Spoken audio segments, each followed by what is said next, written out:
አንድ ሚስት ከባሏ ጋር ከተጋባች በኋላ ነውር ማድረግ ያለብንንና ነውር ማድረግ የሌለብንን ነገር ለይተን አናውቅም። ትዳር ውስጥ ሴክስ ግድ ነው። ደስ የሚል ሞመንት ነው። ሰው ደስ በሚል ሁኔታ ሳለ ደስተኛ ነበርሽ ወይ ያስደስችሻለሁ ወይ ረካሽ ወይ ምናምን ብላችሁ መጠየቅ ልመዱ። እሷን ኤክስፒሪየንስ እሱ ደግሞ ምንም የማያውቅ የቤተ ክርስቲያን ልጅ ነው። ስሜቴን እንኳን ጠይቆኝ አያውቅም ማለት አብራችሁ እየነበራችሁ ማታወሩ ትልቅ ፍርድ ቤት ጋር ስትመጡ አሁን ወንድ ነህ አንተ እንትን ብለኝ እኔን እንኳን እንደዚህ ማድረግ ሳልችል ምናምን የሚባባሉ ልክ ነፍስ እንደተጋደለ ሰው ወይ በነፍስ እንደሚፋለግ ሰው ልትለያዩበት የሚገባ ኢሹ አይደለም። ሄሎ እንዴት ናችሁ? ምህረት ነኝ የስነ ልቦና ባለሙያ። ዛሬም እንደተለመደው ከአንድ ታሪክ ጋር መተናል። የዛሬው ታሪካችን ላይክ ብዙ ሰው ነው የላከልን፣ ብዙ ሴቶች የላኩት ታሪክ ነው። ተመሳሳይ የሆነ ታሪክ እና አንድ የቅርብ የሆነ ህግ አካባቢ ፍርድ ቤት አካባቢ የሚሰራ አንድ ወዳጃችንም በዚህ ነገር ብትሰሪልን የመጡ የሚጨቃጨቁበትን ሪዝን ትቀንሽልናለሽ ብሎ ከነገሩን ታሪኮች መካከል ነው። ሶ ታሪኩን አነብላችሁና ከዛ እንወያይበታለን ማለት ነው። ሰላም ሜርሲ፣ እንዴት ነሽ? እግዚአብሔር ይመስገን። እስቲ አንድ በይኝ። ባለቤቴ ልፈታው እያሰብኩ ነው። ምክንያቱም ከተጋባን 8 ዓመት ቢሆነንም ሴክስ ላይ ግን አንድም ቀን ደስተኛ ሆኜ አላውቅም። ምክንያቱም ብልቱ ትንሽ ነው። በዛ ላይ መብራት አጥፍቶ ግንኙነት ከማድረግ ውጪ ምንም የሚያውቀው ነገር የለም። ከማግባቴ በፊት በጣም ዱርዬ ነበርኩ። ከሱ ጋር ስተዋወቅ ነው ትንሽ የተረጋጋሁት።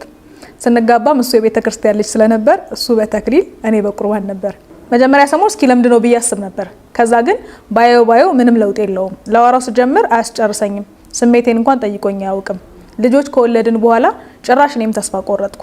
አሁን ግን ደስተኛ ካልሆንኩ እሱ ብቻውን እየጋለበኝ ደስተኛ የሚሆንበት ምክንያት ስላልታየኝ ነግሬው ልፈታው ነው። ታሪኩ እንደሰማችሁት ነው። ላይክ የአንድ ሰው ታሪክ ብቻ አይደለም። በጣም ብዙ ሴቶች ናቸው እንደዚህ ኮምፕሌን የሚያቀርቡት።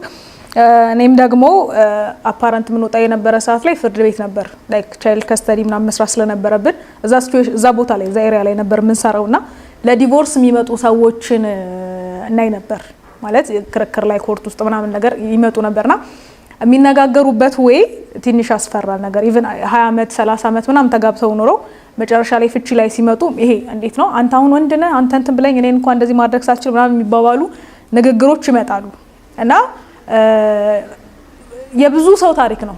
ሆነስትሊ የብዙ ሰው ታሪክ ነው ማለት እኛ አካባቢ አንደኛ ችግራችን ምንድነው አናወራም ማለት እንደዚህ አልሆንኩም ደስተኛ አልሆንኩም ብለን ሴቶቹ ማናወራ ብናወራቸውም ደግሞ ኢንሴኩሪቲ የሚሰማቸው ስለሚመስለንና አይምሯቸውን የጠበቀን ስለሚመስለን ይመስለኛል። ምክንያቱም ብዙ ሰው ለምን አልተናገርሽም ካውንስሊንግ ላይ መጣው ለምን አልተናገራችሁም ለምን በጊዜው አልነገራችኋቸውም ሲባሉ የሚሰጡት መልስ ላይክ ይደብረዋል ብነግረው ምናምን።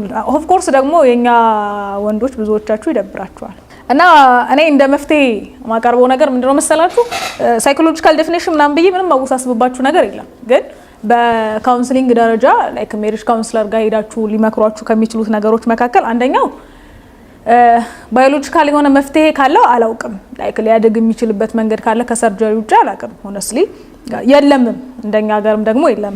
ግን መነጋገር ይቻላል ብዬ አስባለሁ። ምክንያቱም ቆንጆ ጊዜ ላይ ነው ያለነው ላይክ ነገሮች በጣም ኢዚ የሆኑበት ጊዜ ላይ ነው ያለነው። ሰው ከባሉ ጋር ከሚስቱ ጋር አይደለም ላይክ ራሳቸውን ለማርካት እንኳን ሰዎች ፈርዘር የሚሄዱበት ጊዜ ላይ ስለሆነ ያለነው ችግር ሊሆን ይገባል ወይንም ደግሞ